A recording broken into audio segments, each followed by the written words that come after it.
Graça e paz, meus irmãos e minhas irmãs. Na verdade, quem foi escalado para estar aqui hoje foi Caleb, meu filho. Mas infelizmente, ou felizmente, porque Deus sabe de todas as coisas, ele não passou bem a noite. Aí de madrugada ele me chamou. E meu pai, não tenho condições de ir não, vá no meu lugar. Aí de imediato eu comuniquei ao pastor e ao presbítero Cícero, que estava encarregado, e Deus nos trouxe aqui. Então vamos receber isso como vontade de Deus, porque a vontade de Deus é boa, aleluia. Livro de Ruth. Esse era o sermão que eu ia pregar aqui ontem de tarde, mas Deus quis que eu pregasse hoje de manhã. Vamos abrir então, Ruth capítulo 1. Ruth fica aí logo depois do Pentateuco, logo depois de Josué, logo depois de Juízes, lá no início da Bíblia. Tem os 5 primeiros livros, depois Josué, depois Juízes, Ruth capítulo 1. Ouçamos com toda atenção a palavra de Deus. Nos dias em que julgavam os juízes, houve fome na terra. Tem gente que está procurando ainda, eu espero. Lá no início, não, vamos lá para o início, no começo da Bíblia. Ajuda aí, Aninha. No começo da Bíblia. Gênesis, Êxodo, Levítico, Número e Deuteronômio, são os 5 primeiros. Depois Josué, Juízes e Ruth.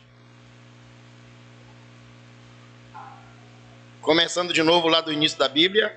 Gênesis, Êxodo, Levítico, Número e Deuteronômio.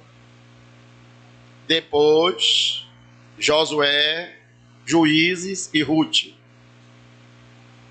Lá no início, sim.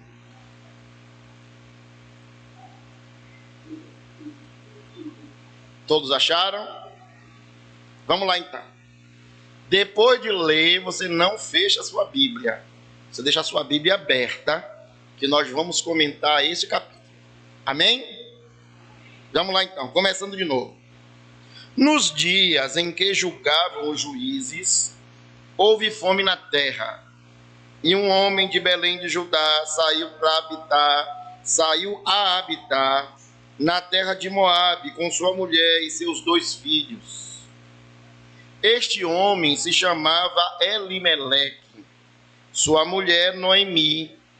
Os seus filhos se chamavam Malom e Quilion, efrateus de Belém de Judá. Vieram à terra de Moabe e ficaram ali. Morreu Elimeleque, marido de Noemi, e ficou ela com seus 2 filhos, os quais casaram com moabitas. Era o nome de uma Orfa e o nome da outra Ruth, e ficaram ali quase 10 anos. Morreram também ambos, Malom e Quilion, ficando assim a mulher desamparada de seus 2 filhos e de seu marido.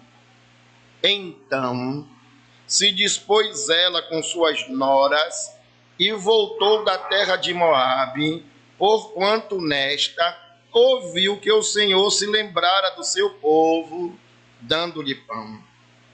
Saiu, pois, ela com suas 2 noras do lugar onde estivera, e indo elas caminhando de volta para a terra de Judá, disse-lhes Noemi: Ide, voltai uma à casa de sua mãe, e o Senhor use convosco de benevolência, como usastes com os que morreram e comigo.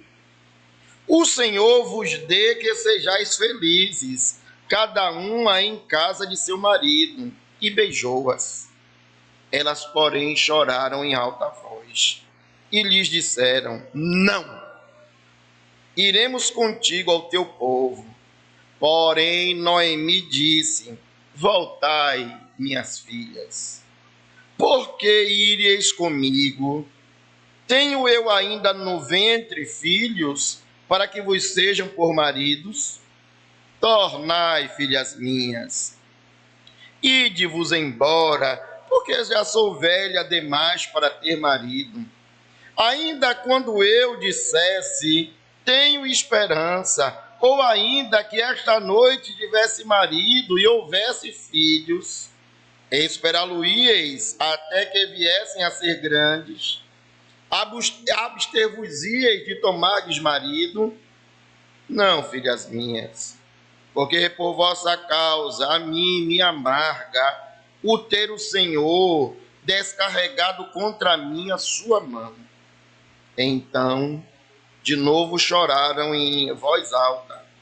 Orfa, com um beijo, se despediu de sua sogra, porém Ruth se apegou a ela. Disse Noemi: eis que tua cunhada voltou para o seu povo e os seus deuses. Também tu, volta-te após a tua cunhada. Versículos 16 e 17. Toda a igreja junta. Vamos lá? Disse, porém, Ruth: não me instes para que te deixe e me obrigue a não seguir-te, porque onde quer que fores, irei eu, e onde quer que pousares, ali pousarei eu. O teu povo é o meu povo, e o teu Deus, o meu Deus. Onde quer que morreres, morrerei eu, e ali serei sepultada. Faça-me o Senhor o que bem lhe aprouver, se outra coisa que não for a morte me afastar. Vendo, pois, Noemi, que de tudo estava resolvida a acompanhá-la, deixou de insistir com ela. Então ambas se foram até que chegaram em Belém. Sucedeu que ao chegarem ali, toda a cidade se comoveu por causa delas, e as mulheres diziam: não é esta Noemi? Porém ela lhes dizia: não me chameis Noemi, chamai-me de Mara, porque com grande amargura me tem dado o Todo-Poderoso. Ditosa eu parti, porém o Senhor me fez voltar pobre. Por que, pois, me chamareis Noemi, visto que o Senhor se manifestou contra mim e o Todo-Poderoso me tem afligido? Assim voltou Noemi da terra de Moabe com Ruth, sua nora, a moabita, e chegaram a Belém no princípio da cega da cevada. Que Deus nos abençoe através da sua santa palavra. Oremos mais uma vez. Senhor, o Senhor já tem falado conosco, através dos hinos, através da leitura da palavra, através dos cânticos, através das orações. Agora te pedimos em nome de Jesus, fala diretamente e explicitamente conosco, através da exposição da tua palavra. Usa o teu servo como instrumento. Abre o nosso coração, o nosso entendimento. Desarma a nossa alma, porque nós queremos te ouvir falar. Em nome de Jesus. Amém. Mais perto? Irmãos e irmãs, há um ditado do mundo que diz assim: por trás de um grande homem há sempre uma grande mulher. É verdade que por causa do movimento feminista, esse ditado precisou ser revisado. Uma feminista jamais diria isso, por trás de um grande homem. Elas dizem assim: do lado de um grande homem há sempre uma grande mulher. Se nós formos aplicar esse ditado nos nossos dias, ele já passou por uma nova revisão. Na frente de um grande homem há sempre uma grande mulher. E aí as pessoas vivem disputando qual é o seu lugar na sociedade. E essa briga tola, besta, tosca, infantil, que dá lugar ao inimigo das nossas almas, invadiu as igrejas. Hoje nós temos na igreja uma dificuldade enorme de ter uma liderança conforme aquilo que Deus estabeleceu na sua palavra. E a liderança na igreja é uma liderança masculina, nós já vimos isso. São homens que são eleitos para serem diáconos, presbíteros e pastores. Isso significa que a mulher na igreja não exerce liderança? Muito pelo contrário. Ontem nós tivemos aqui no aniversário da SAF. E essa igreja, atualmente, é uma igreja eminentemente feminina. Contei ontem aqui, contei quase 20 mulheres. Eu posso errar no número preciso. 20 mulheres. Contei ontem aqui 3 oficiais. Eu digo 23 para 3. 23 mulheres poderosas, graciosas, que estão exercendo seus papéis na igreja. Identifiquei 3 oficiais, com o pastor 4. 4 oficiais. Hoje eu vejo lá um jovem, outro jovem lá atrás, já tem mais 2 para compor isso aí. Significa que a mulher não tem privilégio, que a mulher não tem poder? Não. Ela tem sim, e ela tem um papel fundamental na igreja. Mas o papel fundamental dela, nós vamos descobrir no decorrer desse texto. Na verdade, quando eu propus o tema das virtudes de uma mulher bem-aventurada, de uma mulher bendita, de uma mulher nobre, de uma mulher de Deus, de uma mulher cristã, eu vou dar uma ênfase específica à mulher, mas na Bíblia, essas características têm que estar no homem e na mulher. Como eu estava aproveitando o aniversário da SAF, eu vou dar uma ênfase maior no discurso, na fala sobre a mulher.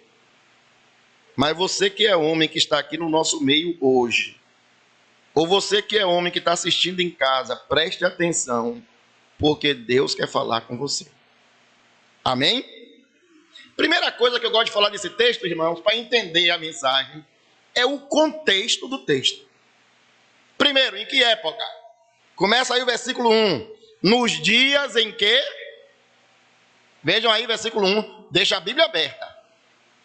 Nos dias em que julgavam os juízes. Então, o livro de Ruth foi um livro da época dos juízes de Israel. Quem não sabe, os juízes julgaram Israel entre 1400 e 1000 a.C. Né? 1400 e 1000. Tinham acabado o êxodo, tinham entrado na terra prometida. Moisés já tinha lhes dado a lei, mas eles não tinham ainda um rei. Não existia uma monarquia organizada. Por isso surgia um juiz e conclamava o povo a seguir a Deus, mas logo depois que o juiz morria, as pessoas se esqueciam do caminho do Senhor e voltavam aos seus pecados. E no período dos juízes, Deus levantou vários juízes. É nesse contexto que está o texto.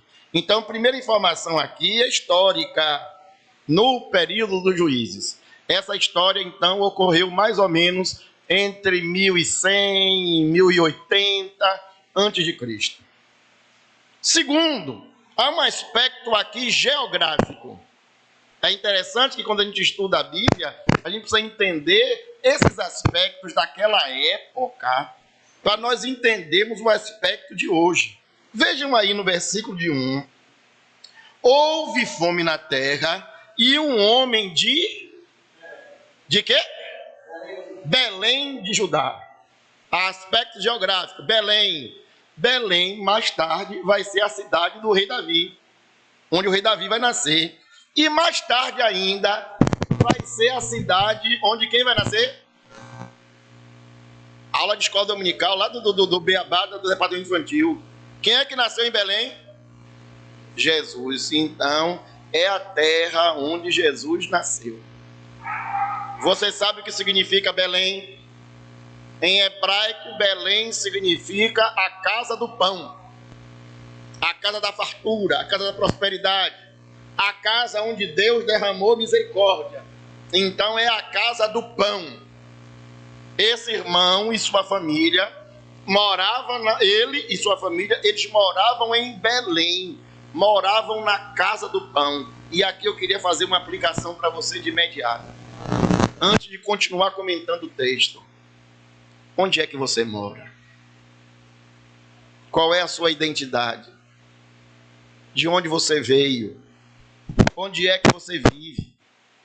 Você está, de fato, no lugar onde Deus lhe colocou? Você está, de fato, no lugar onde Deus tem lhe alimentado? Onde Deus tem provido o alimento, não somente o alimento físico, mas o alimento espiritual? É incrível que as pessoas vivem se mexendo como nômades, e levados de um lado para o outro, de uma casa para outra, de uma família para outra, de uma igreja para outra, buscando uma novidade, buscando algo que eles chamam de novo. E eu pergunto, onde você está? Seja igreja ou casa, onde você está? Você já percebeu? Esse lugar é de fato a casa do pão. Elimeleque, nossos irmãos, e sua esposa Noemi, Elimeleque, Noemi, e seus 2 filhos, Malom e Quilion, saíram da casa do pão, da terra que emana leite e mel, para procurar um outro local. Já pensou nisso, presbítero Edivaldo? Você está na casa da bênção, você ora, pede a Deus uma casa, um apartamento. Eu chamo vocês dois, você e Mário como exemplo. Pede a Deus uma casa, um apartamento, e ora com sua esposa, com seus filhos, junta as economias, vai lá na Caixa Econômica, propõe, financia e diz assim, ó, essa casa aqui foi Deus que me deu. Aí a igreja diz aleluia, glória a Deus, presbítero Edivaldo e sua esposa compraram uma bênção, receberam uma bênção. Depois de 6 meses, 1 ano, 2 anos, você está enjoado disso aqui. E sai do lugar que Deus lhe colocou para viver uma aventura. Irmãos, vocês podem achar que eu estou exagerando, é isso que está acontecendo no texto. Eles moravam na casa do pão. E sabe para onde eles foram? Vejam aí comigo. Saiu a habitar na terra de... Segundo o aspecto geográfico, foram para a terra de Moabe. Vocês sabem quem é Moabe? O pessoal do departamento infantil sabe. Sabe quem é Moabe? Moabe é filho de Ló. É filho neto de Ló. Presbítero, como é que uma pessoa é filho neto? Porque as filhas de Ló embebedaram Ló e tiveram relações sexuais com ele. E as 2 engravidaram. E uma delas deu luz a Moabe. Moabe significa o pecado. Moabe significa a iniquidade. Moabe significa a transgressão. Moabe significa o mal. Moabe significa a maldição. Elas saíram da presença de Deus para ir buscar vida em Moabe. Irmãos, no decorrer do texto do Gênesis, quando nós entramos no Êxodo, nós vamos descobrir que Moabe, ou os moabitas, se colocaram entre o povo de Deus e Canaã. Ou seja, quando Moisés estava conduzindo o povo para a terra prometida, os moabitas, que eram primos dos hebreus, que eram parentes dos hebreus, então, por aqui vocês não passam. Eles esqueceram a promessa que tinha sido feita lá atrás a Abraão: eu abençoarei a quem te abençoar, e eu amaldiçoarei a quem lhe amaldiçoar. Você já parou para pensar nisso? Que tem pessoas que estão na igreja, estão na presença de Deus, estão na casa do pão, e vão procurar uma aventura no mundo lá fora. Quero que você pare para pensar, aqui na igreja de Fazenda Grande, quantos irmãos e irmãs estavam aqui conosco E eu não vou colocar, como eu falei ontem, a culpa na pandemia, ou a culpa na interdição do prédio, ou em nenhuma outra coisa. Eu quero perguntar a você, quantos irmãos e irmãs você conhece que estavam aqui, estavam firmes, estavam cantando, estavam tocando, estavam louvando, estavam orando, estavam cultuando, mas acordaram um dia e disseram, rapaz, isso aqui está muito chato, isso aqui está muito pobre, isso aqui não tem novidade, eu quero novidade, e foram procurar novidade no mundo lá fora. Pois é, Elimeleque era um homem crente, e um homem crente que foi buscar a felicidade no mundo lá fora. Versículo 3 vai nos dizer uma coisa interessante. Elimeleque vai morrer lá fora de casa, longe de casa, e deixou Noemi, sua esposa, com seus 2 filhos. E o versículo 4 nos faz uma acusação. Vejam aí, versículo 4. Todos juntos, versículo 4. Os quais casaram com mulheres até aí. Vamos dizer de novo? Os quais casaram com mulheres moabitas. Irmãos, prestem atenção no que eu vou dizer agora.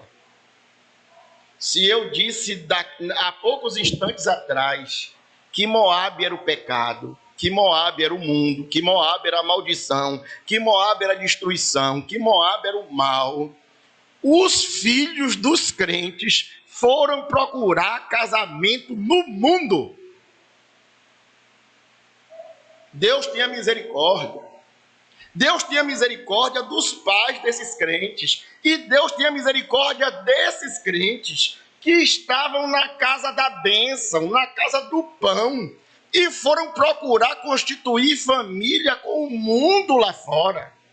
A Bíblia diz, não vos ponhais em julgo desigual com os ímpios. A Escritura, tanto do Antigo quanto do Novo Testamento, em nenhuma parte autoriza o crente ou a crente procurar uma esposa ou um marido fora da casa do Senhor. A pessoa está atraindo para si maldição dentro da sua casa. Essa é a hora de nós pedirmos a Deus misericórdia.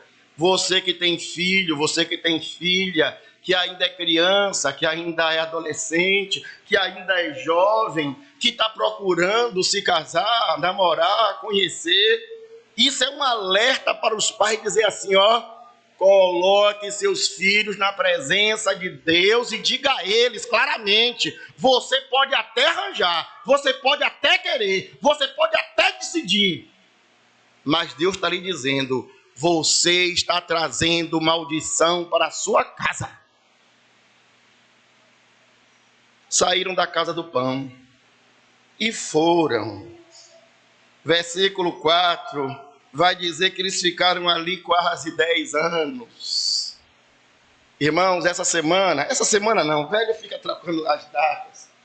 Carnaval, ou na semana do carnaval, eu tenho o defeito de assistir os jornais todos, né? Eu preciso estar informado do que está acontecendo. E um dos jornais daqui da Bahia contou a história dos artistas do carnaval. Todo dia ele fazia uma entrevista lá com aqueles artistas. E uma delas, cantora famosa dos Trio Elétrico de Salvador, ela disse assim, eu era crente, minha mãe era crente, e disse o nome da denominação, uma denominação tradicional, irmã nossa, fui criada na igreja, e minha mãe dizia assim, nós não frequentamos o carnaval, nós não vamos para o carnaval. Mas mesmo dizendo isso, ela comprava a fantasia do carnaval e eu vestia a fantasia do carnaval em casa. Alguém pode dizer, brincadeira de criança, brincadeira de menina. Aquela menina dentro de casa disse, eu me apaixonei por carnaval e não tenho mais como voltar atrás. Diga misericórdia, meu irmão. Quem evangelizou aquela menina para ir para o carnaval? Quem contou a ela a história do carnaval? Quem a convenceu a gostar do carnaval? foi a mãe que era crente que não ia para o carnaval. É nesse contexto, irmãos, que Noemi tem sua vida toda destruída. Ela agora está viúva, ela agora está sem os seus 2 filhos, e ela agora está na terra do pecado. Cícero então deve me perguntar, ô presbítero, se o senhor disse que ia falar das virtudes da mulher cristã, da mulher bem-aventurada, como é que você começa a falar dos defeitos? Irmãos, Noemi sou eu e você, que estamos no mundo, cercado pelo diabo, cercado pelas tentações. As tentações não estão longe de nós, as tentações não estão distantes de nós, as tentações vivem conosco dia a dia, as tentações externas, aquilo que o mundo, o pecado, o diabo nos oferece, mas as tentações que são interiores. A concupiscência da carne, a concupiscência dos olhos e a soberba da vida, elas não estão fora de nós, elas estão dentro de nós. Ou seja, nós somos a Noemi desse texto, mas a história de Noemi vai mudar. Vejam aí versículo 6, a primeira virtude de nossa irmã. Versículo 6, todos juntos. Então se dispôs ela com suas 2 noras e voltou da terra de Moabe, porquanto nesta ouviu que o Senhor se lembrara do seu povo, dando-lhe pão. Primeira característica que eu quero salientar, primeira virtude que eu quero salientar nesse texto, é que uma mulher nobre, é que uma mulher bem-aventurada, é que um homem nobre, é que um homem bem-aventurado, ele descobre onde errou, e arrependido, ele se dispõe a voltar. Muitas vezes eu saio para pregar na igreja, e alguém logo no primeiro banco, é bom que não tem ninguém no primeiro banco hoje, para ninguém dizer assim que é sermão carapuça, está no primeiro banco, aí ouve a mensagem, e chora, e se acaba, aí Mário vai e abraça, Edivaldo vem e chama, presbítero, vamos orar, e pôr as mãos, Deus está tocando na vida dele. Quando sai daqui, vai tomar cachaça ali na esquina. Quando sai daqui, vai usar droga ali embaixo. Quando sai daqui, vai bater na mulher em casa. Ou seja, a sua conversão é apenas emocional. A Bíblia diz que aquele que confessa e, vamos dizer de novo, aquele que confessa e deixa, esse alcançará misericórdia. Não é simplesmente confessar. Sim, se confessarmos os nossos pecados, ele é fiel e justo para nos perdoar os pecados e nos purificar de toda injustiça. Então eu não sei o que foi que você fez, eu não sei onde você errou, eu não sei onde você pecou, e não confesse para mim, porque não me interessa. Me interessa lhe dizer: o sangue de Jesus Cristo, seu Filho, nos purifica de todo pecado. Mas quem realmente passa pela experiência do arrependimento, quem realmente passa pela experiência da conversão, faz assim: eu não quero mais viver desse jeito. Eu descobri que errei, eu descobri que pequei, eu descobri que falhei, e agora eu quero acabar com isso. Eu quero uma outra coisa para a minha vida, eu quero um outro rumo para a minha vida. Noemi se dispôs. Me lembra, irmãos, o filho pródigo. Olha, gente, se é alguém na Bíblia que mim, ter perdão, que bom que Deus não ouve isso. É aquele menino chamado filho pródigo, porque ele matou o seu pai, dizendo: olha, me dê minha herança, só recebe herança quando o pai morre. Ele está dizendo: para mim você morreu, para mim você não presta, eu não gosto de você, eu quero ir embora, e bem embora, e para bem longe, eu não quero ter nenhum contato com você, meu pai, para mim o senhor morreu. Pois é, ele fez aquilo, e ele foi descendo ladeira abaixo, a ladeira foi tão baixa, irmãos e irmãs, que ele foi para um lugar bem distante de Israel. Presbítero, como é que o senhor sabe? Lá o pessoal criava porco, e para o israelita, porco é um animal imundo, impuro, então o israelita jamais criaria porco.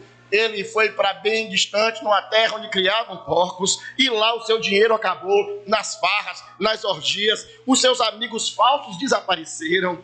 Ele foi trabalhar com alguém que criava porcos, e ele diz: olhe, me dava vontade até de comer comida de porco.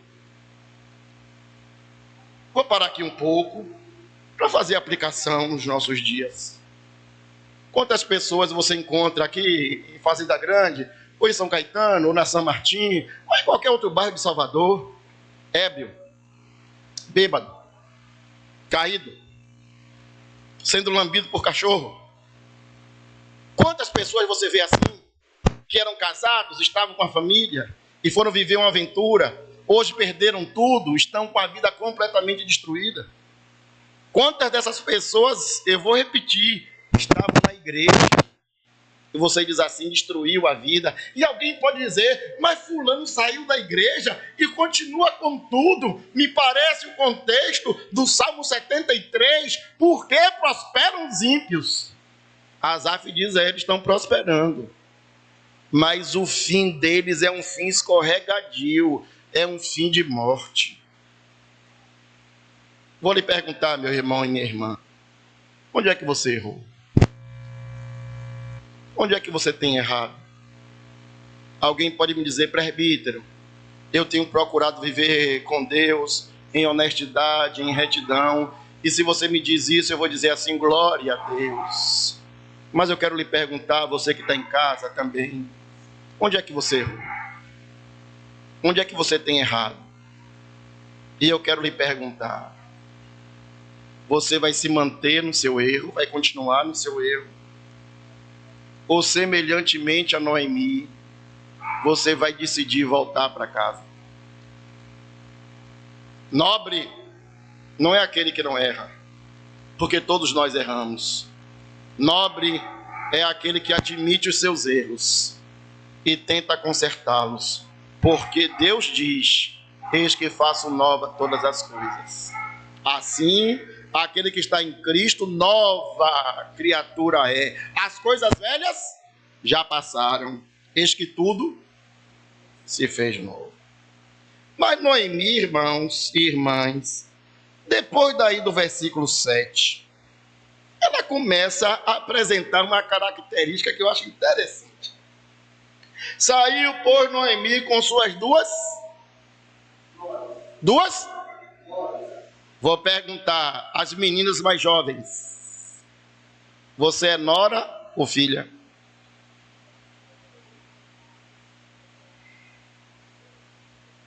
Vou perguntar às mulheres mais velhas: você é mãe ou é sogra?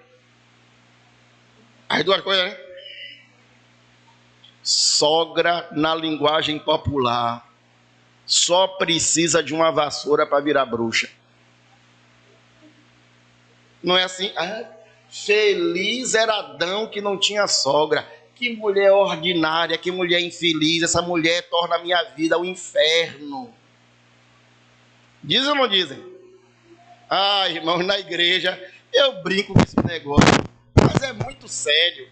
Uma irmã vem pedir conselho e chega lá no gabinete chorando, amargurada: pastor, aquela minha nora, isso é a nora, pastor, aquela minha nora é uma mulher maligna, é uma mulher do mal, aquela mulher tem destruído a vida do meu filho. Pô, pastor, eu cheguei lá, pastor, ele estava lavando o prato, pastor, aqui em casa, ele nunca lavou prato na vida, porque eu não deixava, era eu que fazia a comidinha dele, que colocava no prato, que dava na mão o prato pronto, e depois lavava o prato. Pastor, sábado eu tive lá, pastor, ele estava lavando o banheiro, pastor, que absurdo, o que essa ordinária tem feito com ele? E eu descobri que a ordinária não era nora, a ordinária era a sogra, que foi péssima mãe. E tem mães que são péssimas mães, se achando que são as bambamães. A mãe que não prepara o filho para ser independente, a mãe que não prepara um filho para lavar um prato, a mãe que não prepara o filho para estender a toalha, a mãe que não prepara o filho para lavar um banheiro, não se acha que é boa mãe, não. Você é uma péssima mãe, porque você não preparou o seu filho para ser homem. É por isso que a ordinária que vier depois vai botar ele para lavar prato e lavar banheiro. E ela que será chamada de ordinária. É exatamente isso. Você foi péssima mãe, se achando a boazuda. Não foi não, porque você não criou seu filho direito. A relação que aparece aqui agora é uma relação que não é de sogra-nora. É uma relação de mãe e filha. Noemi, que era sogra de Orfa e Ruth, tinha uma relação com aquelas meninas, uma relação de caridade, uma relação de bondade, uma relação de afetividade, uma relação de amor. E eu quero lhe perguntar, minha irmã, eu quero lhe perguntar, meu irmão, você é alguém assim, caridoso, generoso, educado, bondoso, atencioso? Essas são as virtudes de um homem de Deus e de uma mulher de Deus. Presbítero, de onde é que você tira essa história aqui? Noemi está indo embora, as meninas estão seguindo com ela. Noemi diz, não, minhas filhas, preste atenção. Vocês ainda são jovens, ainda são bonitas, ainda têm uma vida pela frente. Voltem para casa. Vocês vão poder casar de novo, constituir uma nova família, tocar a vida. Vocês não precisam ficar atreladas a mim, presas a mim. Não, eu quero que Deus use com benevolência, com bondade com vocês, da mesma maneira que vocês usaram de bondade com os meus filhos e da mesma maneira que vocês usaram de bondade comigo. Ou seja, havia uma relação afetiva entre a sogra e a nora. Eu quero lhe perguntar, meu irmão, dentro de casa, você é quem estabelece a relação afetiva ou você é a pessoa que mais cria dificuldade? Quem é você? Hoje é dia de nós olharmos para Noemi e dizermos assim, Senhor, me torna bondosa como essa mulher, me torna generosa como essa mulher, me torna amorosa como essa mulher. As meninas choraram, gritaram em alta voz. Órfã até decidiu voltar para a casa de seus pais. Sua sogra, mãe, sua mãe sogra, estava dando essa liberdade a ela. Mas Ruth não. Ruth tinha um capítulo especial guardado aqui. Versículo que nós lemos, versículo 16. Vamos ver agora uma outra coisa nobre aqui do crente, da crente. Versículo 16. Todos juntos. Disse, porém, Ruth, não me instes para que te deixe, e nem me obrigue a não seguir-te, porque nem eu nem o que quer que recusares, ali voltarei. Teu povo é o meu povo, teu Deus é o meu Deus. O teu Deus é o meu Deus. Vou perguntar de novo. O teu Deus é o meu Deus. Vou perguntar aos pais que estão aqui. Existe prazer maior na vida do que ver seu filho vir para a igreja e dizer assim, este Deus é o meu Deus? Tem maior prazer do que esse? Eu não conheço. Olha que eu já vivi grandes prazeres na vida. Durante a pandemia, irmãos, ou antes da pandemia um pouco, eu tenho vivido assim 3 anos de intensa tribulação. Muitas dificuldades, sempre fui trabalhador. Os irmãos mais velhos que me conhecem sabem disso. Muitas vezes o pessoal ia para a reunião do presbitério, hein, Edivaldo? E aí você passava ali no SESI para pegar a parte do presbitério. Eu de manhã estava lá trabalhando, não podia ir. Quantas vezes acontecia? Mas antes da pandemia, minha empresa, uma das empresas, me demitiu. Então, meu salário foi diminuído 50%. Veio pandemia, na pandemia, escola nenhuma contratou ninguém. No ano que a gente está saindo da pandemia, minha diretora da outra escola diz, vou diminuir seu salário 10%, porque vou fazer uma remoção aqui de turmas. Então, hoje, meus irmãos, 2023, eu estou recebendo 40% daquilo que eu ganhava há 5 anos atrás. Alguém pode dizer assim, coitadinho do presbítero. Não é coitadinho não, porque milhões de brasileiros estão vivendo a mesma coisa. Eu só estou contando testemunho para os irmãos saberem. Mas essa realidade do presbítero é de milhões de brasileiros. Então, vamos se adaptar. Vamos adaptar. Quem é pai de família, quem sustenta a casa, quem paga o financiamento, quem paga o carro, quem paga a luz, quem paga o condomínio, sabe que nesses 3 anos eu me vi, né? Se ainda tem uns cabelinhos aqui, é herói da resistência. Então dá vontade de puxar um por um assim, que a gente fica doidinho. No meio da pandemia. Saindo da pandemia, Caleb me chamou. Caleb é um dos gêmeos, que ia pregar hoje de manhã. Caleb me chamou e disse assim, meu pai, eu estava lá com o Nivaldo, lá na Chapada Diamantina. Meu pai, eu acho que Jesus está me chamando para o ministério. Eu, como bom presbítero, disse, vai orar, pedir a Deus para confirmar. Se Deus confirmar, você vai falar com o seu pastor Paulo, que é meu irmão, com seu tio. Mês seguinte, ele me chamou e fez, meu pai, Deus confirmou no meu coração. Eu quero ser pastor. Se apresentou ao pastor, mas disse assim, pastor, na nossa igreja, quem se apresenta é chamado de aspirante. É o indivíduo que aspira a ser pastor. Ele falou assim, mas eu não quero ser pastor aqui na boca do rio, não. Eu quero ser pastor lá no interior. Lá em Campo Formoso. Meu tio Jailton está lá. Só que Jailton não está em Campo Formoso. Jailton está no distrito de Campo Formoso, chamado Poços. Caleb foi para Poços. Mas disse, meu pai, eu não quero ficar em Poços, não. Eu quero ficar na congregação de Poços, que fica na zona rural de Poços. Aí eu pirei.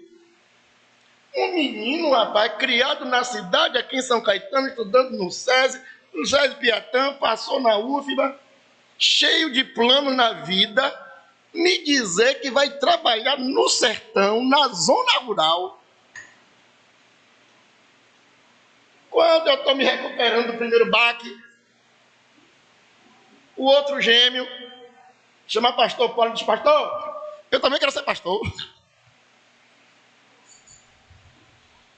Aí, irmão, eu comecei a chorar. E você vai entender esse choro, porque quando eu conto eu ainda me emociono, eu ainda choro. Eu chego na igreja, procuro alguns jovens, alguém diz assim, eu perdi meu jovem para droga, irmão. Eu perdi meu filho para cachaça. Eu perdi meu filho para prostituição, meu irmão. Olha, teve um tiroteio aqui na rua, meu filho não estava nem envolvido, meu irmão morreu. Pessoas que têm perdido os filhos para o mundo. E eu tive, irmãos, a alegria de perder 2 filhos. Márcia, eu perdi 2 filhos para Jesus. Jesus pegou os 2 filhos assim, eu vou levar para o ministério. Alguém dizia, Caleb vai ser advogado, alguém dizia, Judá vai ser médico. Eles têm um futuro brilhante pela frente. E eu descobri que o futuro brilhante deles vai brilhar muito mais, porque eles disseram assim, olha, eu quero servir apenas a Deus, eu quero viver apenas para Deus, eu quero ser somente de Deus, e se eu tiver que passar fome no ministério, eu vou passar fome na presença de Deus, porque eu quero servir a Deus. Diga amém, meu irmão. Diga aleluia, meu irmão.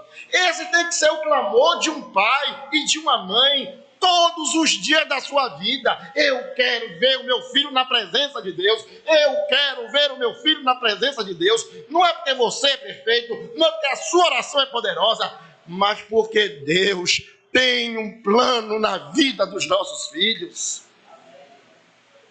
Olhe, meu irmão, há pouco eu falei das falhas de Noemi, mas eu quero lhe dizer, Noemi fazia o culto doméstico. Ô presbítero, como é que o senhor sabe disso? Ruth diz assim, olha, esse negócio de igreja, esse negócio de SAF, de departamental, de ciclo de oração, de projeto Ana, de projeto Débora, bote meu nome nesse negócio aí, que eu quero participar desse negócio, eu quero ser crente dessa igreja. O teu povo será o meu povo, e o teu Deus será o meu Deus. Irmãos, presbítero Mário, presbítero Edivaldo, presbítero Cícero, nós amamos o púlpito. Mas não existe púlpito mais importante do que a sala da nossa casa. Nós amamos ter uma igreja lotada. Não existe igreja mais importante do que nossa esposa e do que nossos filhos, que é por quem nós devemos orar e nos consagrar e viver e testemunhar e pregar e ensinar e admoestar e reclamar e exortar, porque esse é o nosso maior ministério. Nós que somos da liderança sabemos e choramos quando encontramos um pastor, um presbítero, que diz assim: olha, meu filho se perdeu, minha filha se perdeu, e nós dizemos juntos: Deus tenha misericórdia, porque nós não convertemos filhos. Nós não convertemos filhos, mas nós encaminhamos nossos filhos para Jesus através da pregação e através dos nossos exemplos. Não existe aqui uma cobrança no sentido de dizer: seu filho vai ser crente porque você é. Não tem nada a ver com isso. Mas seu filho vai ver em você. É isso que eu creio, irmãos. Ele vai ver em você. E num determinado momento da sua vida, ele vai olhar para trás e dizer: eu quero ser crente como meu pai, eu quero ser crente como minha mãe, eu quero voltar à presença de Deus. Não perca a esperança. Foi essa graça, foi essa dádiva, foi essa bênção que Deus deu à sua serva Noemi. Para continuar, irmãos, este texto, eu continuarei aqui, versículo 19. Elas estão chegando agora em Belém. Estão chegando em Belém agora. Então ambas foram até Belém. Sucedeu que ao chegarem ali, toda a cidade se comoveu, chorou, ficou atônita com aquelas mulheres. Então as mulheres diziam: não é essa Noemi? Versículo 20. Todos juntos. 20 e 21. 20 e 21. Todos juntos.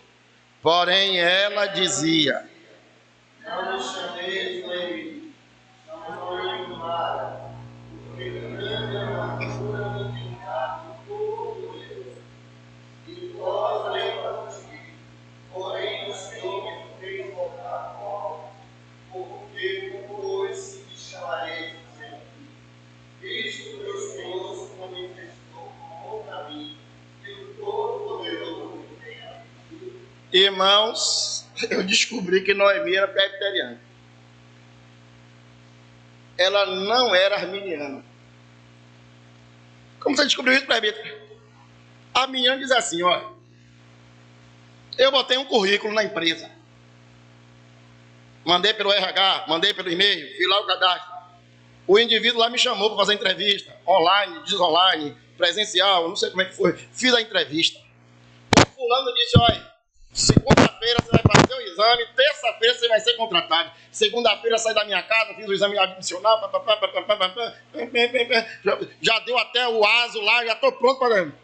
Na terça-feira, irmão, o diabo passou na frente e deu um trambelho lá, deu tudo errado. Obra do diabo na minha vida. Isso é arminiano. Quem crê na soberania de Deus, quem crê na soberania de Cristo, diz assim: ele tem a chave de Davi, que abre, ninguém fecha, que fecha. Meu irmão, se aquela vaga do emprego que estava toda certa não deu certo, vou lhe dizer quem foi que fechou. Foi Deus que fechou. E se aquela vaga do emprego que todo mundo dizia que não era seu, abriu, eu vou lhe dizer quem foi que abriu. Foi Jesus, porque a porta que ele abre, ninguém fecha. Nós temos visto e vivido isso. Eu conto minhas experiências. Presbítero Emanuel, eu crentão. Nada, rapaz. Um crentezinho pequeno que Jesus diz assim: vou lhe abençoar, não porque você merece, não, viu? Eu estou dando minha aula na Fundação Bradesco, onde eu trabalho até hoje, que é minha segunda empresa, e mandaram uma fiscal para cá, que era nada mais, nada menos, a segunda mulher mais poderosa da fundação. Ela chegou, reclamou do chão, reclamou do laboratório, reclamou de não sei o quê, olhou para mim e fez assim: você está demitido. Quem fica alegre nessa hora? Eu não fiquei. Baixei a cabeça. Pedido, né? Foi embora. No dia seguinte eu voltei para pegar os documentos, para assinar, para ir para fazer as coisas. Aí a diretora fez: olha, o documento não chegou ainda. Então continue dando aula, que quando chegar o documento você vai. E tá certo. Voltei, dei minha aula segunda-feira, terça-feira, quarta-feira, quinta-feira, esperando o documento chegar. Sextou. Continua. Segunda-feira, terça-feira, quarta-feira, o documento nunca chegou. 6 meses depois, nós caímos na segunda auditoria. Quem mandaram para cá? A mesma criatura. Quando ela passou no corredor, ela fez assim: ô, gente, eu não lhe demiti. Eu digo: a senhora me demitiu, sim. Ah, demitido de novo.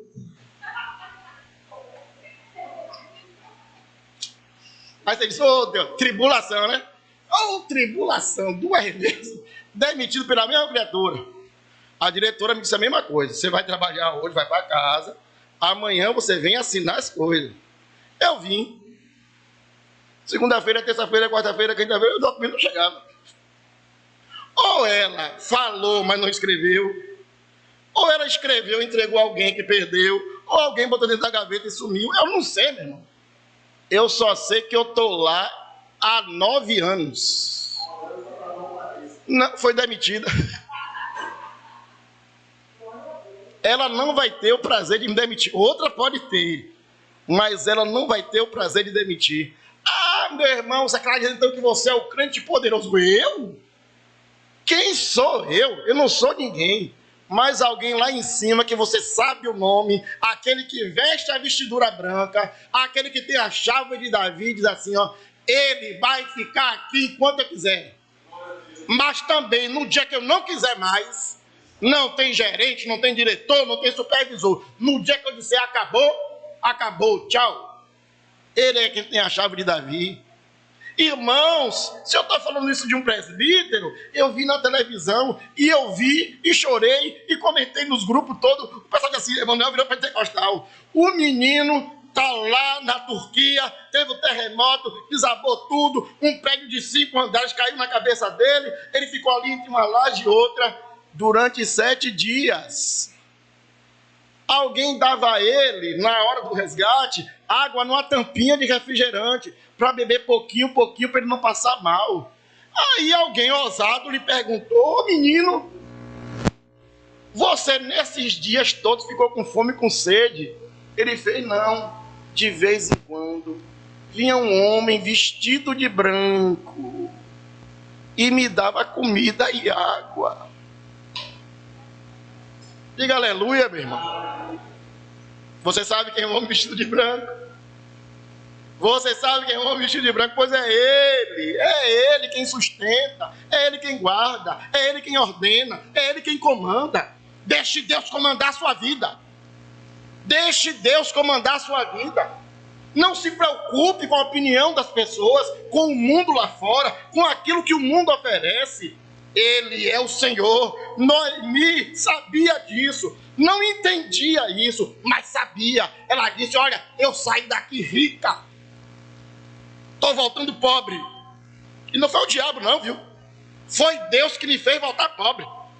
Ela não está dizendo isso, irmãos, com alegria no coração, não. Ela está triste, ela está amargurada, mas ela diz: foi Deus que me fez voltar. E você não vai entender isso se você não chegar no capítulo 4. No capítulo 4, Noemi se tornará a tataravó do rei Davi. Deus tinha um plano na vida de Noemi, que era do ventre dela sair aquele que iria governar Israel naquele tempo, e aquele que seria o rei de Israel para todo sempre. Deus tinha um propósito na vida de Noemi, e Deus cumpriu o seu propósito. Eu quero lhe perguntar, meu irmão, minha irmã, Você tem buscado a vontade de Deus? Você tem pedido a vontade de Deus? Você tem orado pela vontade de Deus? Ou você toma as suas próprias decisões e depois Deus as abençoe aí? Deus tem um plano na minha vida. Deus tem um plano na sua vida. E como nós dissemos há poucos instantes, a vontade de Deus é boa, agradável e perfeita. Que Ele nos abençoe e que nós sejamos encontrados no centro da sua vontade. E que aquilo que nós fizemos, o que temos feito, que está errado, nós possamos corrigir, nos arrepender e voltar. Que aquilo que nós estamos fazendo, que não demonstra mansidão, gratidão, benevolência, bondade, amor, possa ser excluído da nossa vida. E que a vontade de Deus se cumpra em nós e na nossa casa, em nome de Jesus. Amém. Senhor Jesus, estamos diante da Tua palavra. Que aquilo que foi falado do presbítero, que saiu da boca, Senhor, para fora, se perca no vento.